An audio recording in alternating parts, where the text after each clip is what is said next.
Welcome to NASA's Jet Propulsion Laboratory in Southern California. NASA's Ingenuity Mars helicopter hitched a ride to the Red Planet on the Mars 2020 Perseverance rover, which landed in Jezero Crater on February 18th.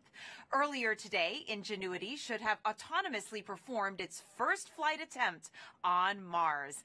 Now the team is ready to receive the data that will tell them whether we've made history with the first controlled flight on another planet. Thank you for joining us at this early hour. I'm Marina Jurica of the JPL News Office. Ingenuity is a technology demonstration, which means it is a proof of concept experiment. After years of development on Earth, the team has 1 month to test the technology on Mars. Tonight, we'll talk to a few team members and then keep our eyes on the room where the helicopter operations team will be receiving and studying their data. To assist us in that room is one of the Ingenuity helicopter engineers, Taryn Bailey, who will help guide us through the steps the helicopter team is taking to see the results of their first flight and begin the month of Ingenuity. Welcome, Taryn. Hi, Marina. Thanks so much for having me. Super excited to be here. It's flight night. Woo! Yes, it's flight night. You had an integral part with the helicopter team. Can you tell us about your role? Yeah, so I'm a mechanical engineer, and I helped in the assembly, integration, and testing of the Ingenuity vehicle. And it was really important that we simulate a Mars-like atmosphere in our testing. And in doing so, we knew it would give us the best chance to execute a real flight on Mars. And that's not an easy feat. Flying on Mars is much different than flying on Earth. Very difficult. It's less than 1% of Earth's atmosphere, making it very difficult to fly and generate enough lift. So, Taryn, what is the Ingenuity team preparing for right now? What are they waiting to see? We're waiting to see data confirming that we executed our first flight. The actual flight on Mars took place earlier today, and that's because Mars is over 178 million miles away, so there's a little bit of a delay.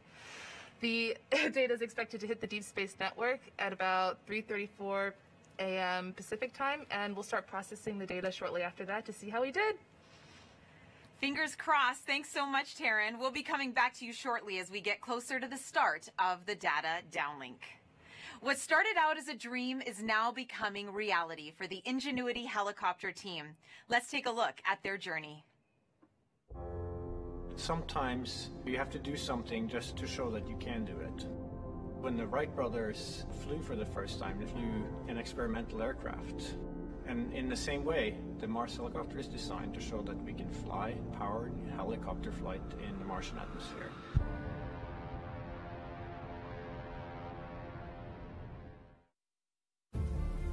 From day one, this was the unwavering dream of our team, to get our helicopter launched to Mars so that we can get that opportunity to do that very first rotorcraft flight test in the actual environment of Mars.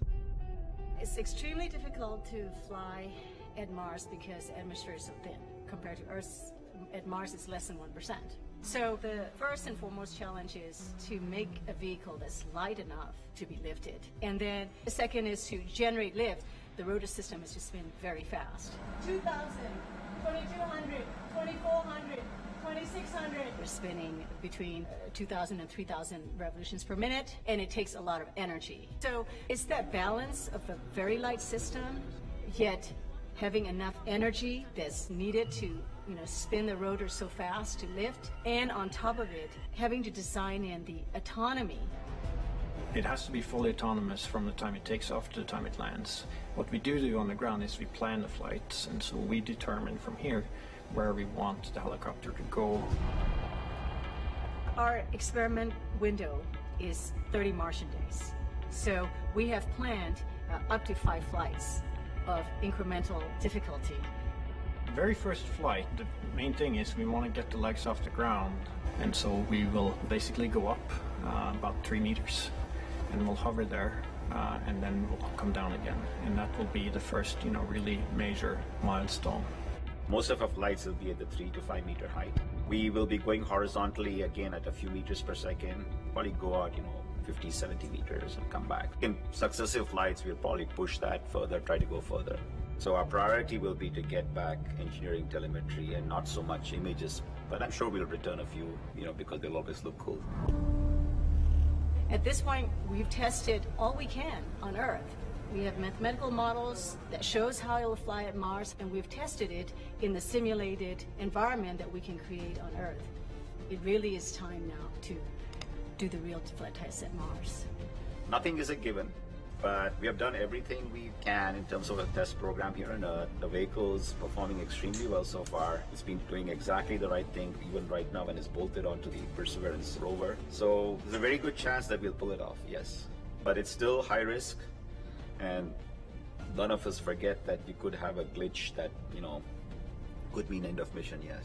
It's going to be exciting, reacting to any surprises we have. We can't wait.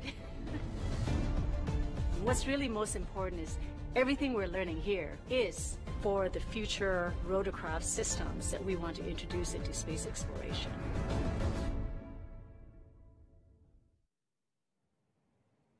Along with your cup of coffee, you can join in on the conversation by asking the helicopter team questions at NASA JPL on all social platforms by using the hashtag MarsHelicopter. We will get to your questions later on in the program. Mimi Ong is the project manager for Ingenuity. She joins us now as they wait for the downlink to start. Welcome, Mimi. Good morning. Hi, good morning, Marina. Now, Mimi, this has been quite the journey for you and your team. How do you feel finally reaching this moment? Our team has been working on the Mars helicopter for over 6 years, and for some even longer, towards this ultimate dream of experimenting the first flight at Mars. Here we are. Yes, here we are. And last week was a little bit of a week for you guys. You've had some technical challenges. What made you decide to go ahead with the first flight attempt this morning? April 9th was a surprise. We were 2 days away from first flight and just onto our very last checkout, high-speed spin of the rotor system. And there we discovered an intricate timing issue that was preventing the helicopter from transitioning to flight mode, the mode that we need to be in to spin the rotor system high speed. So right after we found that, our team went into high gear, identified 2 possible solutions in a couple of days, and we picked the solution that is really the most simple, most straightforward option. So a note there, though, that the solution that we have adopted, it does transition to the helicopter into flight mode about 85% of the time. So when we go to flight, and if we don't go into flight mode, the helicopter will stay safe, and we will attempt the first flight again. So just last Friday, we took this solution, applied it to Ingenuity, and successfully spun Ingenuity's rotor system full speed. So next step is our first flight attempt now. And to give folks at home, Mimi, some perspective, the goal is to fly on a planet that has just 1% the atmosphere of Earth. And you're controlling that flight from over 100 million miles away. How difficult is that? Very, very difficult to fly a rotorcraft at Mars. A rotorcraft pushes the atmosphere to generate lift. And when there is that little atmosphere, the rotor system has to spin really fast. In fact, we'll be spinning over 2,500 revolutions per minute for this flight today. And Ingenuity is less than 1.8 kilograms, right? 4 pounds. And in that 4 pounds, Ingenuity has to be able to fly in that very thin atmosphere and be able to survive and operate autonomously at Mars. For example, Ingenuity, our little 4-pounder, has been on the surface of Mars, keeping itself warm throughout the cold nights, down to minus 130 degrees Fahrenheit, and it's been doing that every day. So on top of that, our flight experiment at Mars, we are operating it all the way back here from Earth. So yes, very challenging, but we're ready. Oh, Ingenuity is small, but it is mighty, and the team has come so far already. What other milestones has the helicopter team already achieved before this morning? Ingenuity has passed all of its milestones leading up to the first flight. So performed perfectly during cruise, survived the drop, and has been charging itself with high good energy levels. Each time it's been communicating daily to the base station and keeping itself warm. And with the rotor system all checked out to full speed, Ingenuity is ready to go. And at the high level for the Mars helicopter technology project, we have 3 goals that are in line with NASA's agency level objectives. The first is to demonstrate here on Earth that it is possible to fly a controlled power flight in the thin atmosphere of Mars. We've done that. The second objective is to perform that actual flight at Mars. Well, we're about to get data back very soon here on that first flight. And the third is to return data to inform engineers working on designing future generations of Mars helicopter. We have received valuable information data back since we have dropped on the surface. And tonight's data from the first flight will be extremely important. So we're ready to go. We are ready to go. Now, what is success going to look like for you guys tonight? So there are 5 scenarios, okay? So if the solution we implemented successfully transitions the helicopter to the flight mode, we'll be all right. But if it doesn't transition, then we will be attempting the flight again tomorrow. If we don't get to flight mode tonight, then we'll go on. If we go successfully to the flight mode, there are 4 scenarios. Full success in flight. Second scenario could be partial success in flight. The third would be not having sufficient information, in which case we'll need more time to determine what happened. The fourth could be failure. So whatever the outcome, we are set here to learn.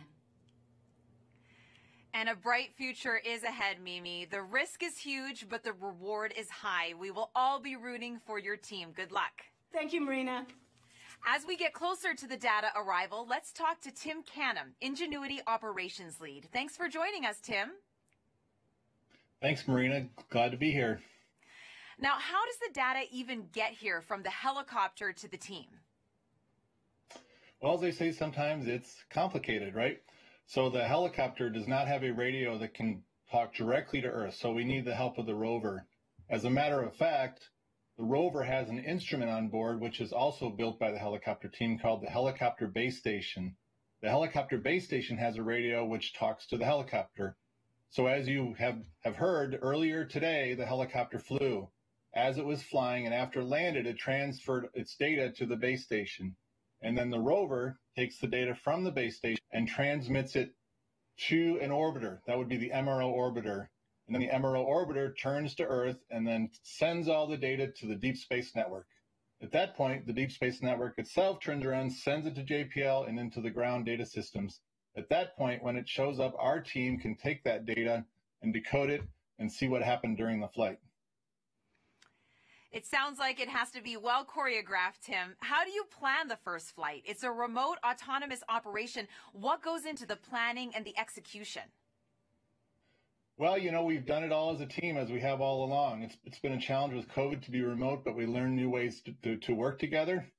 We're a small team, but we're a fast-moving team. We practiced all of these things over the course of the last year, from getting the data from the rover to decoding it to interpreting what it meant. And as we got to Mars, when the rover landed us safely, we were able to start our survey for right field, and we found it, fortunately, right near where we landed. And so working with other instruments on the rover, like META with the weather instrument and Z-Cam, which is this beautiful camera to take pictures, we planned our flight. The flight will be about 40 seconds long.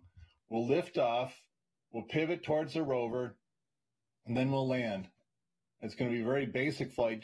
We want to do the very basic things first to make sure that we can do our flight.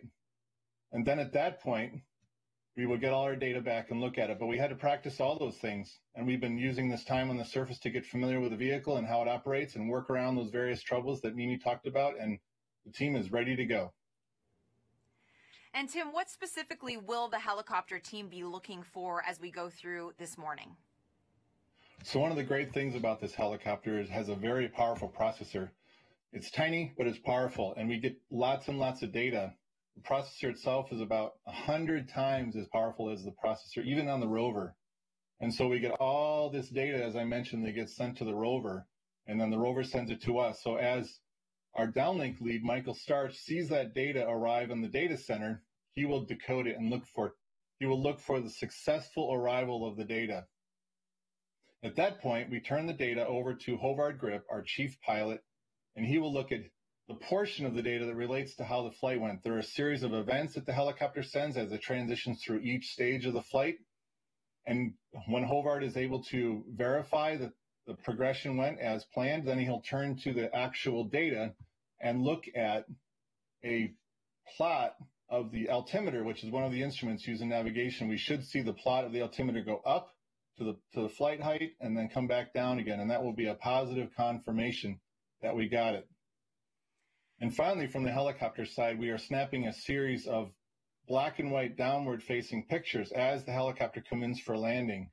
So if everything goes well, we should see some of those landing pictures and be able to look at them on the screen. So Hobart will display those as well. And then finally, if all goes well, there should be, at the same time our data is coming down, there should be data coming down from the Z-Cam instrument that I mentioned, the Mastcam Z, a really powerful camera system that's going to try to capture us in flight. So if they were able to capture that moment of flight, then they will be able to display those images on their screen and be able to see a quick view of how the helicopter flew. That's how it's going to go. Well, Tim, we can't wait to see those photos for sure. Thank you so much, and good luck to you. Thank you.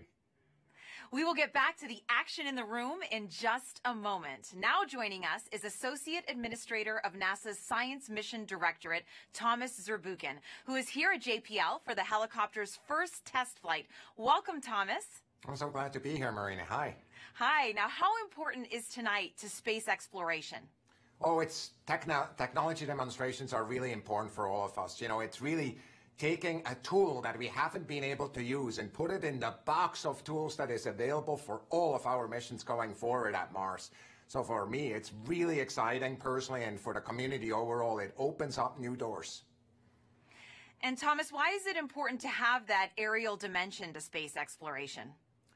There's many applications that require that. Imagine, for example, going into areas of, and exploring them that we cannot use a rover for. There's some of these crater walls that are so exciting. Scientists have been writing papers about it. It's also important to have the aerial dimension in the context of human exploration of Mars, of which we're dreaming even now. And that aerial dimension being kind of able to scout ahead is just absolutely critical. Well, thank you so much for joining us, Dr. Z. Hey, thanks. Let's check back in now with Taryn Bailey to see how things are shaping up with the team's next steps. Hey, Taryn. Hey, Marina. We're moments away from receiving that all-important data, and the anticipation is definitely building in the room. Everyone's very focused, just waiting on pins and needles, eagerly waiting for that data to arrive, and we're just preparing ourselves for what comes down. And, this was such a big challenge for us to embark upon as a team, and we are such a small and close-knit team. So it's really great to be back in the room with all of my colleagues and my teammates. We're all here in support of one another. We have Bob Dallerim watching, and he's been the vision behind this from the very beginning. So we have such great leadership on this team, and very excited to be here. And we're going to be hearing from a lot of people, Taryn. So can you let us know who we're going to be hearing from as we progress through the morning? Yes, so we'll first hear from our downlink lead, Michael Starch, and he's going to be the person that first lays eyes on the data. And when he receives it, he'll unpack it, he'll run through a data receival procedure, make his call-outs, and then he'll hand it over to our guidance, navigation, and control lead, also our chief pilot, Havard Grip. He'll interpret that data and display an altimeter plot to indicate if we flew. Some other voices we'll hear on VOCA will be our Deputy Ops Lead, Teddy Zenetos, who will report on the battery status, and our Systems Engineer, Jaco Karas, who will report on the motor health. And we're going to be taking a couple of your social media questions right now as we wait for Michael to make that announcement that the data is coming in. So, Taryn, a man named Flo on Instagram asks, why did we send a helicopter to Mars in the first place? Great question. Why not? Just kidding. Sending an aerial vehicle at this stage especially, we have sent 5 rovers to Mars, and now we have an aerial dimension, which Dr. Zurbuchen pointed out that it's really important because it elevates the next stage of space exploration. And we can do more science with it. It can be a coordinated effort for future missions.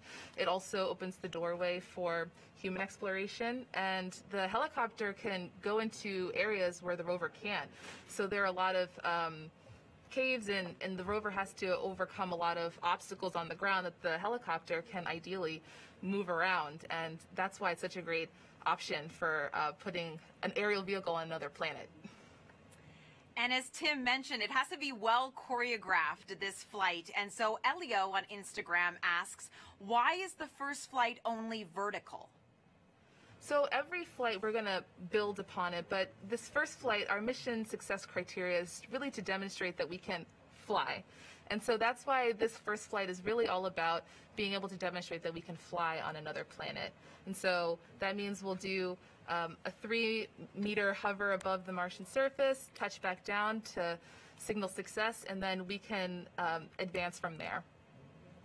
And getting back to what everyone's going to be looking at, you had mentioned that Hovard is going to be looking at a plot. What exactly is that going to look like? Is it easy to see if the flight actually took place?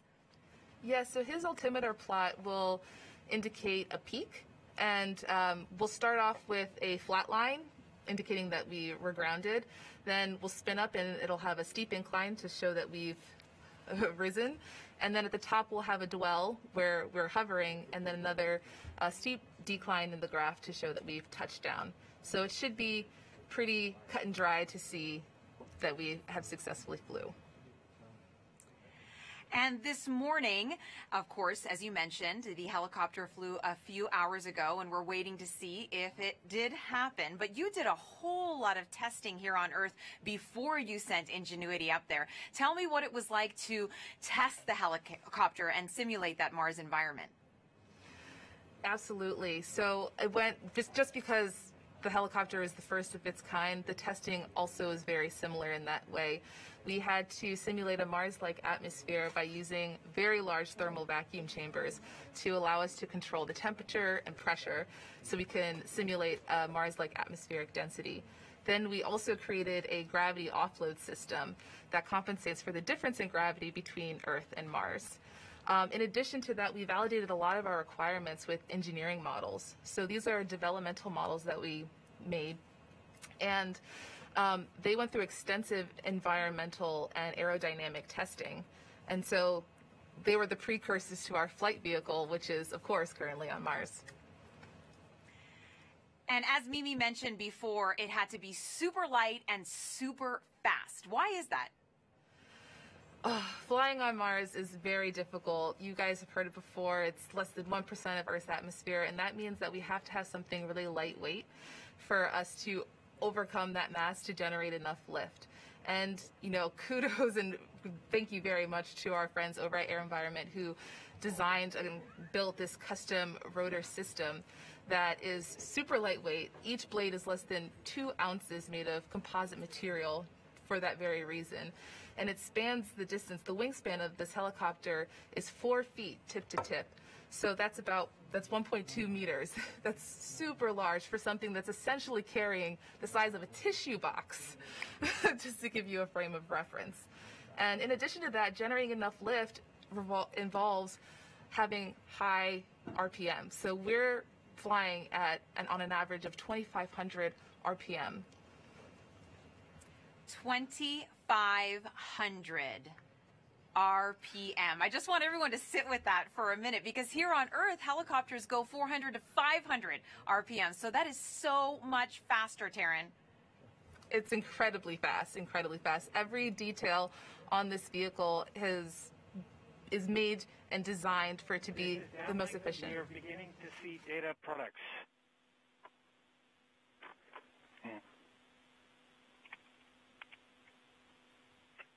We will continue to watch data products as the full set comes in. All right, Taryn. Well, we just heard from Michael that they are taking a look at the data just starting to flow into the Deep Space Network antenna on Earth. What happens now that the rover has started sending that data? Yes, so for those of you at home, the Deep Space Network is our giant communications network. This is downlink. Early indications, data products look nominal. Excellent. We'll continue to wait for the full data set to arrive. In the meantime, I'll explain a little bit about the Deep Space Network, and that it's our main communications tool to talk to our Ingenuity helicopter from across our solar system. So our downlink lead just announced that data products have just started to arrive and that they look nominal, which is a good indication. While we wait for the full data set to arrive, we'll wait. I guess that's what we'll do. We'll wait in the meantime. And we'll answer another social media question along those lines. Jose on YouTube asks, how long does it take for the video signal from the helicopter to reach Earth? Sorry, can you repeat the question? Yes. How long does it take for the video signal from the helicopter to reach Earth? Yeah, so that goes into having that very long distance between Earth and us. So Tim touched on this a little earlier, and that's why we have this delay. So the helicopter flew earlier, and similarly, whenever we send data, it's the same process where there's going to be a delay of when we run the data and then when it hits Earth. So it's about 4 hours from when something is executed to when we receive it. For larger files, though, sometimes that can take longer. So it all depends. But today we'll be receiving still images of the helicopter. And I know we are eagerly anticipating those images. And we talked a little bit about this before, Taryn. We have been just floored by all the great images coming in from Perseverance, but Ingenuity has cameras as well. Absolutely. The helicopter is equipped with 2 cameras. One is our onboard navigation camera, and that's the image that we'll receive tonight. And that's going to be a black and white image that's pointed straight down at the Martian surface and will hopefully be showing us hovering above it. Our second camera is our return to Earth camera, and that's our higher resolution camera that is a color photo and shows more of the Martian horizon snapshot, the beauty shot, if you will. And then and that image will be utilized for future flight missions. And we have another great social media question here from Hing on Facebook asking, what is the biggest question this first flight will answer about aerodynamics on Mars? Well, the biggest question that we had to answer when embarking on this was, can we lift? Can we generate enough lift and fly in a Martian atmosphere? And I think this first flight will indicate that for sure. And will answer that question. And whatever we receive back will definitely give us more information moving forward, regardless of this first flight or potential other outcomes. And we've got another question on social. Waki on Twitter asks, happy flight day. Why are the blades shaped the way they are? That's a really great question. So in order to generate enough lift, each blade, I mentioned that these were custom designed, and what we call them are airfoils. And they're developed in a way so that it generates enough lift for us to fly and have enough thrust underneath of our helicopter vehicle. So they have that funky shape because of the aerodynamic elements that help it generate enough lift. And once again, reminding everybody that you guys are controlling this from over 100 million miles away here on Earth. I always try to wrap my head around that.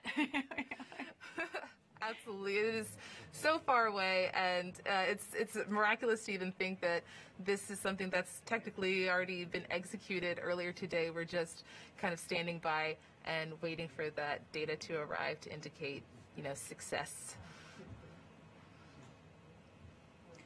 Well, we are going to have minimal commentary during this time as we're going to let you enjoy this experience with the team as they go through all the data to see how Ingenuity did. So let's head to the helicopter control room.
This is downlink. Data products appear to be in. We will begin processing shortly.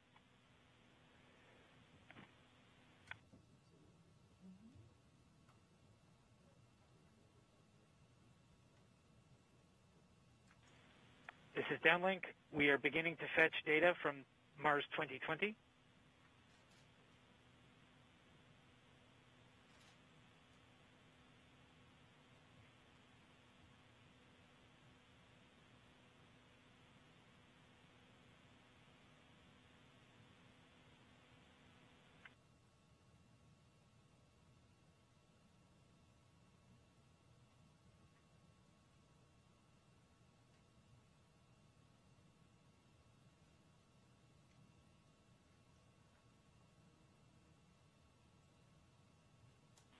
This is downlink. We have pulled in data products from Mars 2020.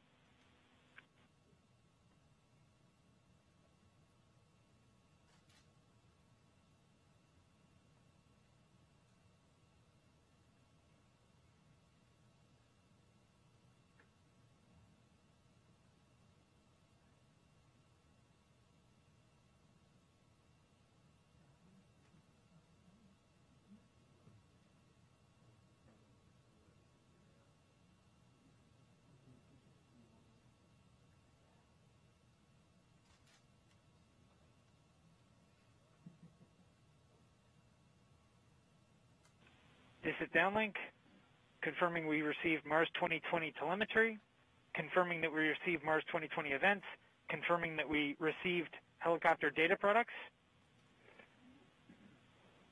confirming that we have data products, confirming that we unpacked image and 1 Hertz data.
This is downlink.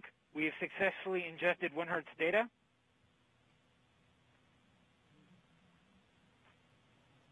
Confirming that we have helicopter data products, helicopter telemetry, helicopter events. Confirming helicopter file listing. Confirming expected boot counts.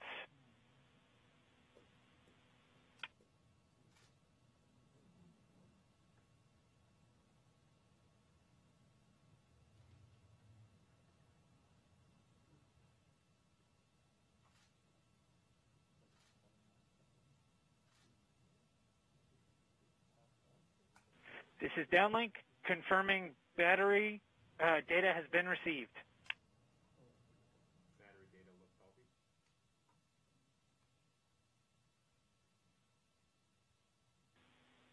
Rotor motors appear healthy. Swash plate servos appear healthy. Overall actuators appear healthy.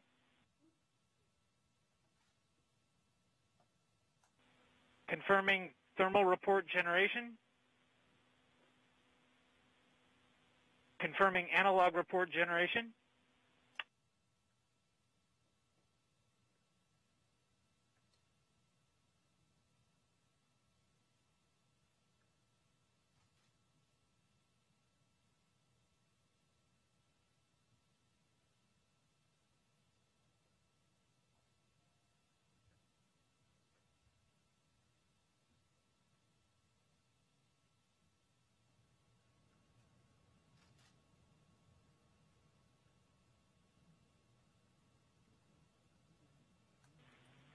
confirming telecom report generation.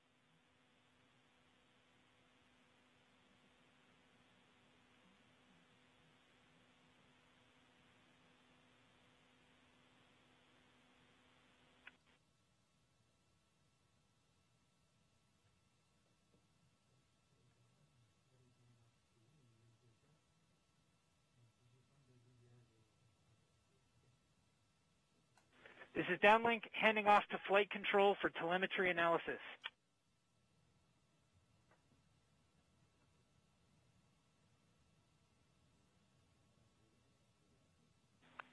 This is flight control, confirming that we have EVRs from Ingenuity. Ingenuity is reporting having performed spin up, takeoff, climb, hover, descent, landing, touchdown, and spin down.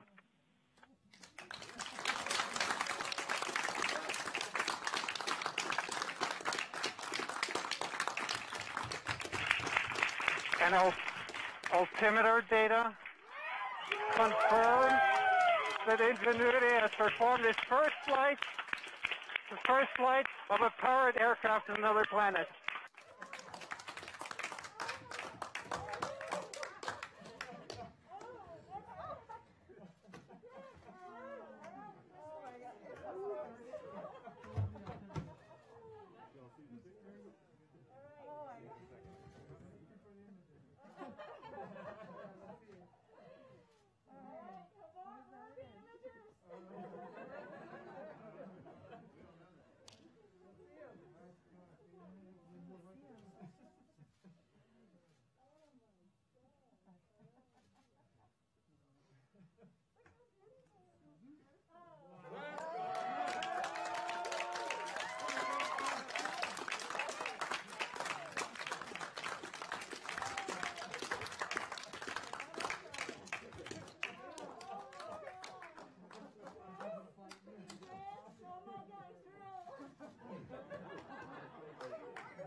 The Martian surface.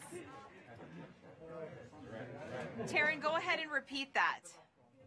So the image we're looking at on the screen is the image from our onboard navigation camera showing us hovering above the surface of Mars. How incredible! And that's its shadow, right, Taryn? Yes, that's its shadow. So the onboard navigation camera points straight down, so we're seeing its shadow right now. I can just hear Mimi in the background. This is real. This is real. It's so amazing. Yeah, everyone's really feeling it now. So we're gonna wait for the Perseverance rover image of us.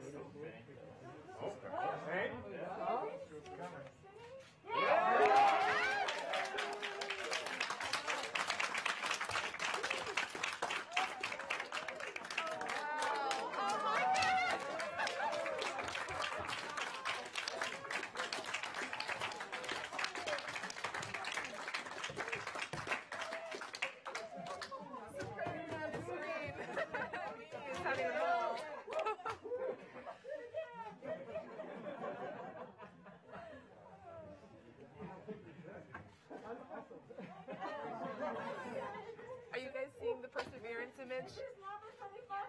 Saw that, Taryn. So yes, explain what we just saw with the Perseverance image. So the Perseverance image is showing us grounded at first. It's actually a video, which is great.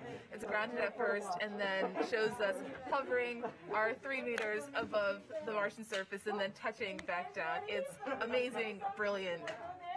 Everyone is super excited. So I would say it's a success. I would say.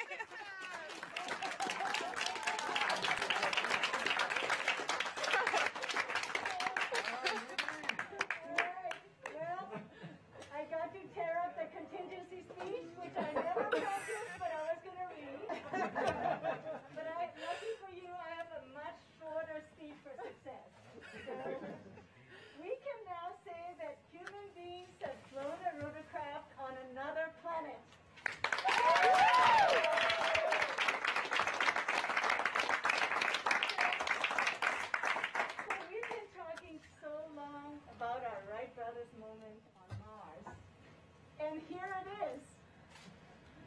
this project has had many friends who contributed to tonight's success.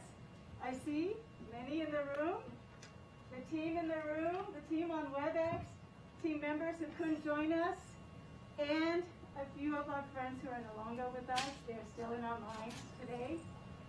And Perseverance Rover, the best host little Ingenuity could ever work with.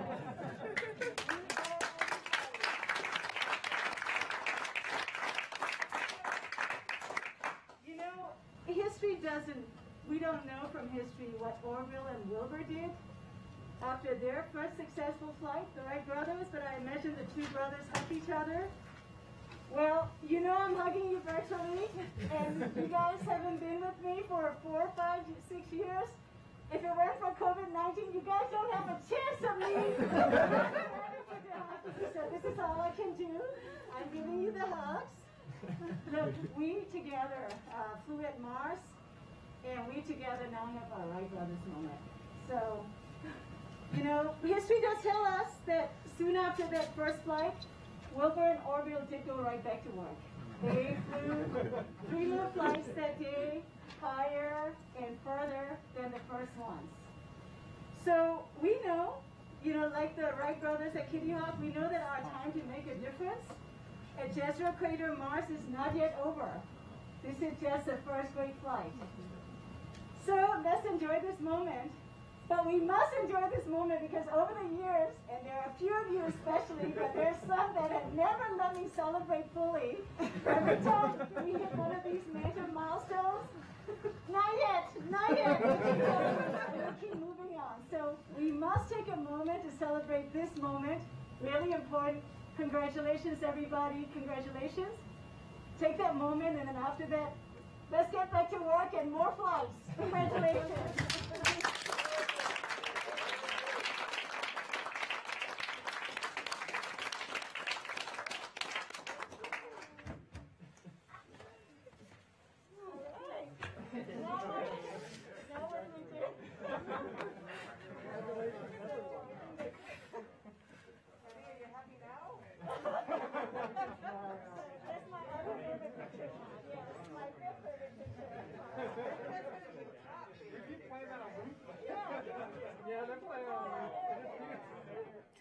Congratulations to the Ingenuity helicopter team on making history this morning. To get the latest updates on Ingenuity, follow on @NASAJPL on Facebook and Twitter.